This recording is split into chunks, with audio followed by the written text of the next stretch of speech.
Toutes les vidéos ayant un symbole similaire à celui en bas à gauche sont uniquement pour nos Patreons. Patreon est un système d'abonnement permettant de me soutenir, donc mettez simplement la vidéo en pause pour découvrir les différents avantages disponibles uniquement pour les Patreons. Et donc les 4 images sont les différents tiers disponibles, et les titres en haut à gauche sont les vidéos uniquement disponibles pour ceux qui me soutiennent. Bon visionnage. Bonjour à tous, dans ce nous allons voir comment apprendre Git avec Git. C'est parti. Alors, dans cette vidéo, nous allons voir comment apprendre à utiliser Git en utilisant une application qui s'appelle GitHit. Alors, c'est une application de bureau que vous pouvez utiliser sur votre bureau, donc ça fera tout automatiquement pour vous.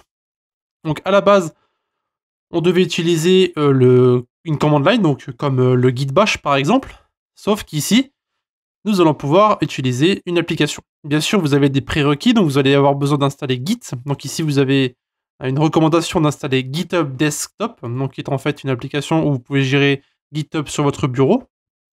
Personnellement, je trouve pas ça utile, mais ça va automatiquement mettre à jour votre version de Git.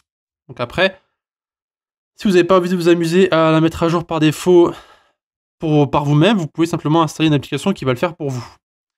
Après, à noter que si vous utilisez Windows, vous aurez besoin d'utiliser le Git Shell, donc qui est en fait le Git Bash, que nous verrons un peu plus tard. Ensuite, vous allez avoir besoin d'un éditeur de texte, donc comme Atom par exemple. Si vous avez VS Code, c'est bon. Et ensuite, vous aurez besoin d'installer Git. Donc ici, vous allez dans Release, et vous prenez simplement la dernière version qui est disponible.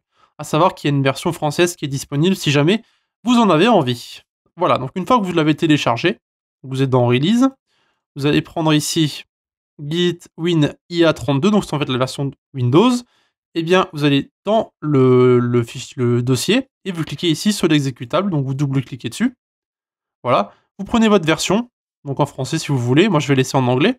Ici, vous avez plusieurs choses que vous pouvez faire, donc vous n'avez rien à faire évidemment, et vous allez simplement pouvoir commencer le challenge. Alors il faut savoir que moi, je n'ai rien fait encore, je ne sais pas du tout comment ça fonctionne, je sais que quelqu'un me l'a conseillé, pour apprendre éventuellement, moi j'en ai pas besoin, mais vous pourrez éventuellement en avoir besoin si vous voulez apprendre à utiliser Git et GitHub. Vous allez voir que c'est vraiment très sympathique.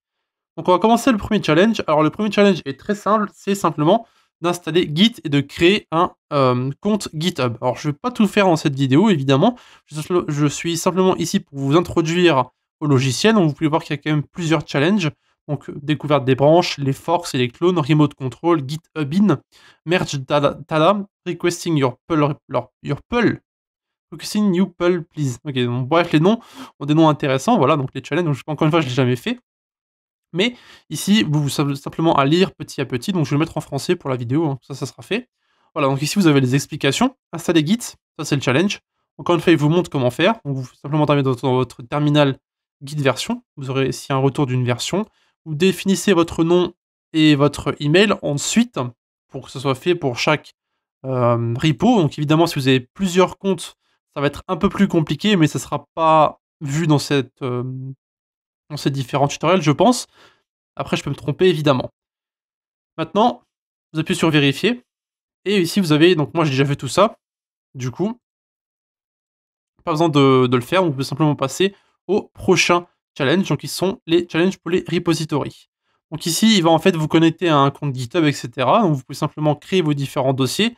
Il va vous montrer comment initialiser un dépôt. Donc ici, créer un dépôt, c'est en fait la création du dossier, rentrer dans le dossier et ensuite l'initialiser. Voilà. Et ensuite, il va vous demander de sélectionner le répertoire où vous avez initialisé. Et ensuite, il va vous montrer donc, comment voir les différents dossiers, etc. Et une fois que vous avez initialisé votre repository, vous passerez au commit et au add, etc. Bref, on va pas faire tout le tutoriel ensemble. Dites-vous simplement que si vous voulez apprendre les bases de Git et GitHub, vous pouvez très bien utiliser cette application qui s'appelle Git, qui va tout faire à votre place. Tout ce que vous avez à faire, c'est simplement lire ce qu'il y a écrit. Ça prend, je pense, entre une demi-heure et 2 heures de travail. Donc si vous avez quelques minutes devant vous, prenez le temps de faire tout ça, ça vous sera utile pour la suite. Voilà. Donc si vous avez des questions à poser, vous avez les commentaires de YouTube ou bien encore le Discord de la communauté. À la prochaine. Merci d'avoir regardé notre vidéo jusqu'à la fin. Encore une fois, vous pouvez nous retrouver sur Discord, donc l'invitation se trouve en bas à droite. Et aussi un grand merci à nos Patreons qui nous suivent pour le moment, donc qui se trouvent en bas à gauche. Si vous désirez avoir plus d'informations sur Patreon, allez simplement dans la description et retrouvez-nous directement sur le site.